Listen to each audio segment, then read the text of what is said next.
Hello everyone. In this PPT, let us see how to find Karl Pearson coefficient of skewness. To find Karl Pearson coefficient of skewness, the formula is arithmetic mean minus mode divided by standard deviation. If Karl Pearson value Sk is less than 0, the distribution is negatively skewed. If Sk value is equal to 0, it means that the distribution is symmetric. And if Sk value is greater than 0, the distribution is positively skewed. To obtain Karl Pearson coefficient of skewness for the following data, the data is height in inches. The values are 59 to 61, 61 to 63, 63 to 65 and so on. And number of students, that is frequency values 4, 30, 45, 15 and 6.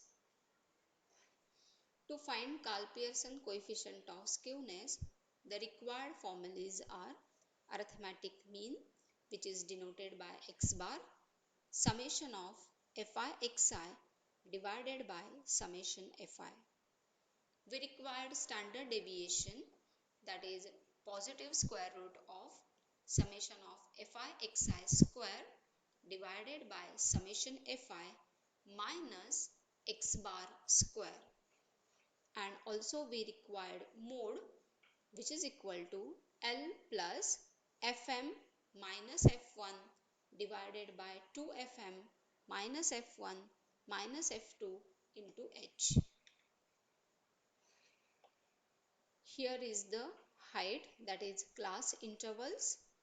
Then xi is nothing but class mark, or you may say it is a midpoint of class interval. Next one is number of students, that is frequency values.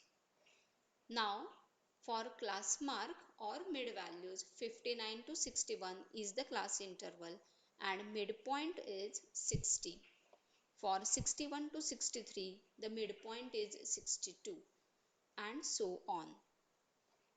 To find arithmetic mean x bar, we require the column f into x, that is 4 multiplied by 60, which is equal to 240, then 30 multiplied by 62, which is equal to 1860 and so on. Similarly, for variance purpose or standard deviation purpose, we required fi xi square. It means that frequency value multiplied by xi square. So it is 4 multiplied by 60 multiplied by 60 and so on. So using this multiplication, find out all the values of fi xi as well as fi xi square. Finally, find out the total of frequency, fi xi and fi xi square. Next slide is calculations. So arithmetic mean is summation fi xi divided by summation fi. So the sum is 6378 divided by 100 and the value comes out to be 63.78.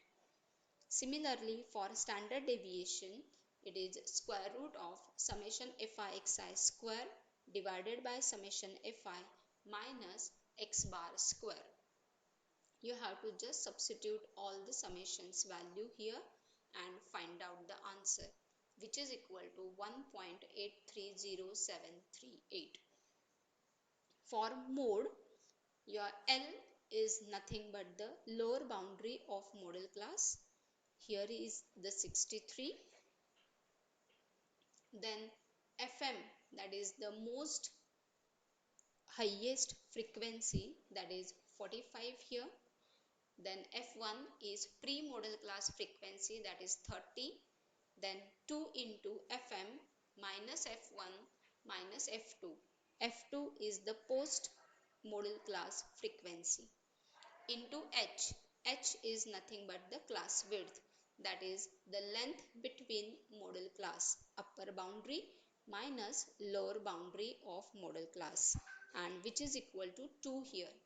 So finally, after calculation, mode is equal to 63.6667.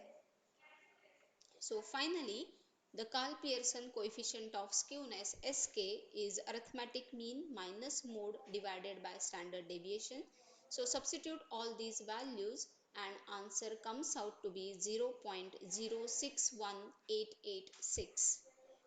Now since the value of Sk is greater than 0, we say that the data set is positively skewed.